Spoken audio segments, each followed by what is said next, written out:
Hey everybody, welcome back to my channel, or welcome if you are new here. Today, if you haven't already guessed it by the title of this video, we are here to talk about some swoon-worthy boys.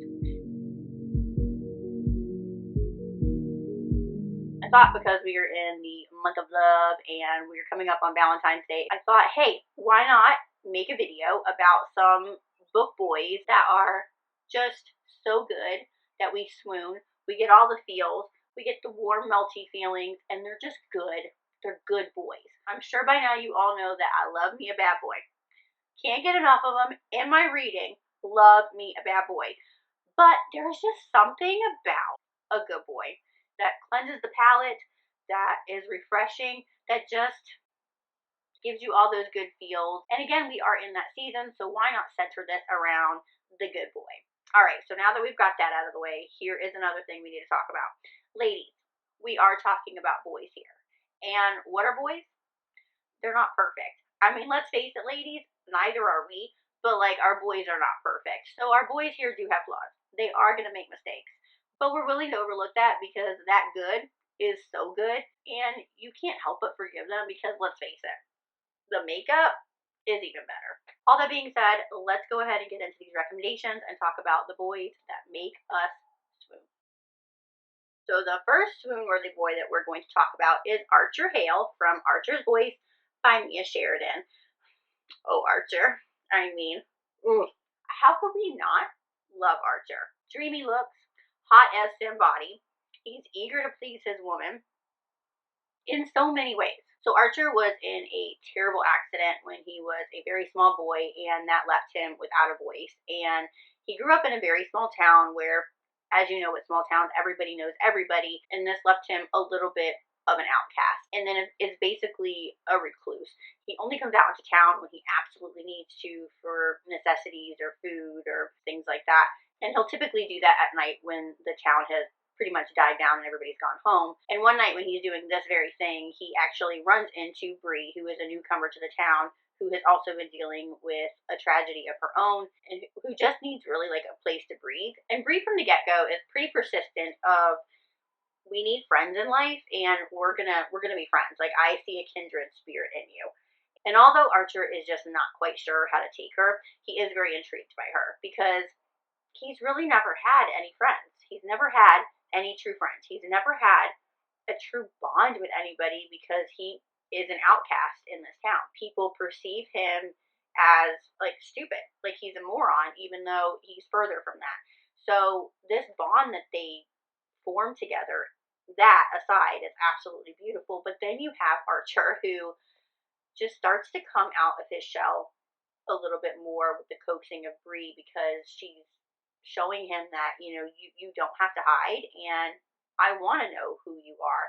And he's so eager to be there for her and to show her that I can be this person for you. But, you know, he has so much to overcome.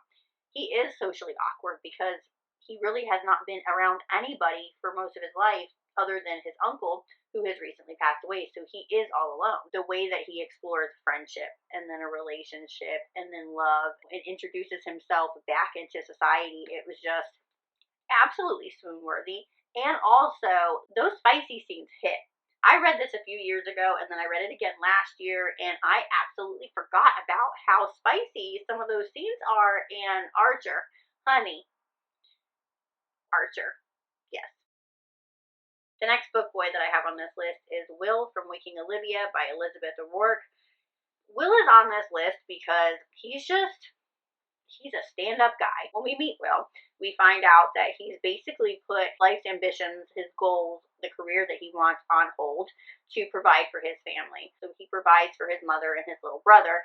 Simultaneously, to earn extra money, he takes an assistant coaching job at the neighboring college and coaches the women's track team there, which is where he meets Olivia, who has a reputation of not only being a phenomenal track star, but also a reputation of just a troublemaker, like constantly getting into fights, not getting along with anybody, and she was kicked out of her previous college, which is why she ended up at this lower division college. And right off the bat, Will does not want Olivia there, but he quickly realizes that things are not what they seem, and that's where we see Will's heart of gold. So Olivia has this problem where she sleep runs. She will run for miles, very long distances while she's sleeping. She has no recollection of it. She'll just wake up. And this obviously is going to cause problems with her performance on the track in meets and competitions and all that. So when Will realizes what is going on, he is determined to help Olivia, consequences be damned. So Will determines that the best course of action is for him and Olivia to go to his childhood home, his mom's house, and stay there before meet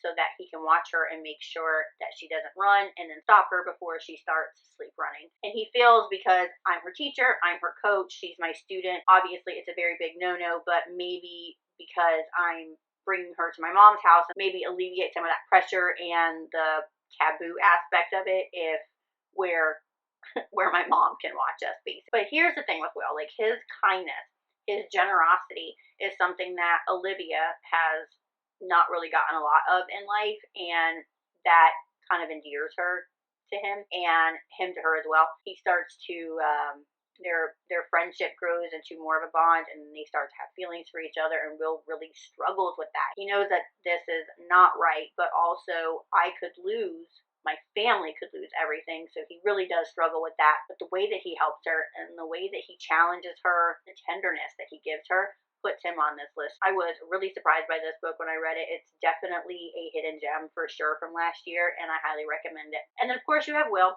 who is super swoon worthy, and I mean, that's just an A+. Next, I have a swoon-worthy man for you, and that is Jude, or Lucky, from Don't Kiss the Bride by Carrie and Cole. I could not put this man on this list, because every time I think about this book and every time I think about Jude, I'm just flutters. Man, he gives you, like, this one, for sure, we get the body melts. We get the flutters on all the right places. This man is just the epitome of swoon worthy. Like I said, we have Jude, or Lucky as they friends call him. There is a bit of an age gap with this one. I think he's in his lower 30s when he meets Skylar, who is 18 and a senior in high school. There's obviously an attraction there with both of them, and they have a little bit of a spark. However, they do form a little bit of a bond because they keep running into each other, and Jude quickly realizes that Skylar does not have a great home life. There are things that are severely lacking there, and this just really pulls at Jude's heartstrings, and he wants to do something for her. After a few of those interactions, he comes up with a plan. He proposes that they marry. Now, it's only going to last for about a year, but this will ensure that not only will she finish her senior year, she'll get the medical attention that she needs, and she will have a stable home environment. So Jude takes her into his home with no expectations from her. He makes it clear to Skylar from the get-go, I do not want anything from you in return. You are free to roam and do what you want. This is your home. You're safe here. But of course, they are sharing a home. They're going to interact a little bit more, and they find that they actually do have a lot in common, and they build on that, and it becomes a friendship.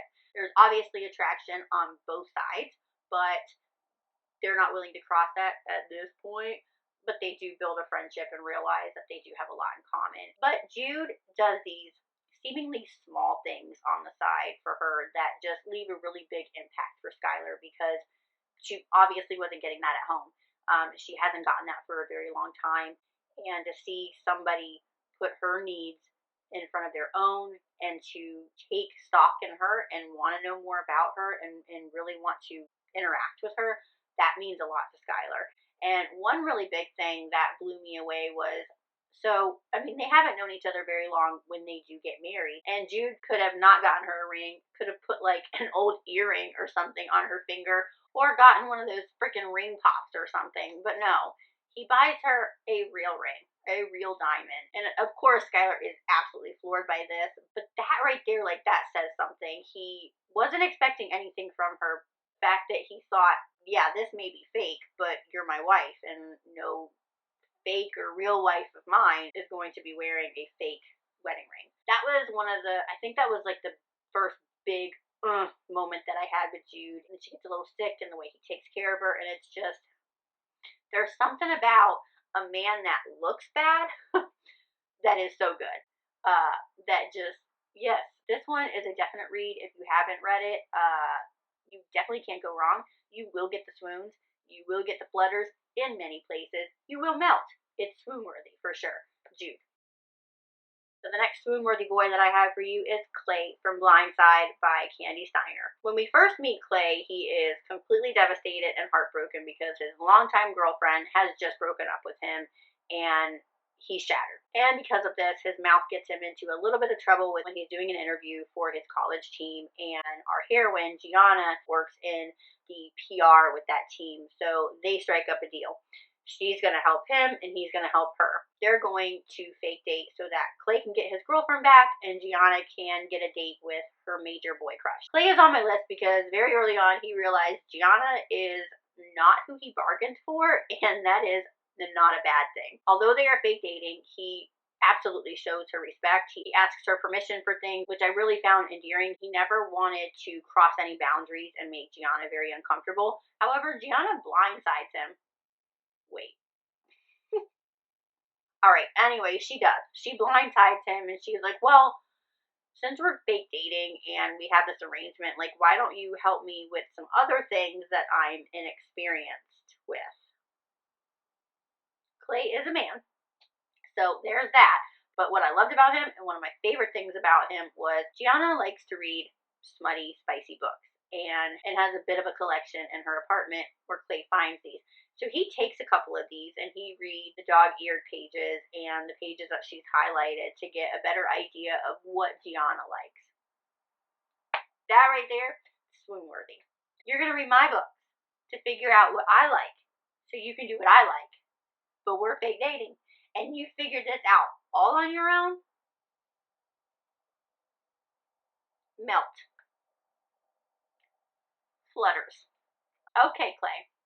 I got your number, but also I really did love their relationship because they didn't seemingly have like this regular pressure of like dating because they are fake dating. He was able to open up to Gianna and be completely honest and unencumbered with her, more so than he ever was with his long-term girlfriend, and this makes him question a lot of things. And it truly was just such a fun read to watch them navigate this relationship, but I mean, Clay got me. Clay for sure got me on this one, and I was here for it. Yes. This next one is definitely a favorite. And not just a favorite of this list, but a favorite overall. Like, he's one of my top boys. I can't get enough of this one. And it is Johnny from Binding and Keeping 13 by Chloe Walsh. This boy, this man, just has my heart. He has a piece of me. I can't get enough of him. God forbid I could only have a few books in my life. This is one that I would grab. For sure. Because of Johnny. Because he's like all the swoon. He's like the reason that I made this list. It's Johnny for me. For sure. For sure. When we meet Johnny, he is a bit of a playboy. He is also an extremely popular rugby player. Not only is he like the star athlete in his school, but he also plays for his country. So, I mean, you can imagine. Girls are flocking, he's willing. But all that changes when he meets Shannon. Shannon obliterates all of that for him. Johnny unlocks this piece of himself when him and Shannon start seeing each other that allows him to become a better man that is capable of so much more and so much love. His strength at his age as a young adult to take care of a girl who has gone through so many hardships in her life, his need to protect her and what he loves, and the unbelievably sweet things that come out of this man's mouth is why he's on this list. You watch Johnny's development with this. You watch him struggle with this because he has a plan for his life. He is a rugby player. He's going to pursue that as soon as he graduates. This thing that he has with Shannon could put a chink in that. And he very much struggles with, I can't be in a relationship, but I can't not be with her, and I can't not protect her, have to know that she's okay. I don't know, guys. There is so much that I can say about this, but what else is there to say about it? He's swoon-worthy. It's all about the Johnny for me. I loved it. I want more. I want more. I can't wait to reread it just so I can get more of him. He's the ultimate for me. Like, the ultimate good boy. Here you go. Good boy. There you go. The last swoon-worthy boy that I have for you today is Dean from Still Beating by Jennifer Hartman. Oh, this man and what he has done to my heart. Now, this is a dark romance and has extremely dark subject matter, but this is a book that I will forever recommend, and especially for this video, because Dean is everything. Dean and Cora are kidnapped and held captive in a basement and are forced to see and do unthinkable things, but it's Dean's behaviors that put him on this list. The way that he was with Cora in that basement completely shattered me. I mean, I will never look at Hey Jude, the song, the same way ever again because of this book. If you know, you know. After their captivity, they obviously share a bond. Dean becomes very protective of Cora and he wants to be around her as much as possible. I don't want to go into too much detail because I really don't want to spoil anything for you if you haven't read this, but the way that he helps Cora to heal and the sacrifices that he makes are truly those of unconditional love. And this book, yes, it's considered a dark romance because of what they endured. I know that it's dark, but I can't help but recommend this to people because of just the unbelievable love, the bond, the things that these two go through. It's sad, it's so many things, it's redeeming, but for this purposes, it's Dean for the win, for sure. And there you have it. Those are my recommendations for swoon-worthy boys. But I do want to know from you what you're planning on reading this February or over Valentine's Day. If you have any swoon-worthy boys of your own, let me know down below. And here we go. If you like this video, please give it a thumbs up and subscribe if you're not already so you can see more content from moi. And as always, guys, happy reading.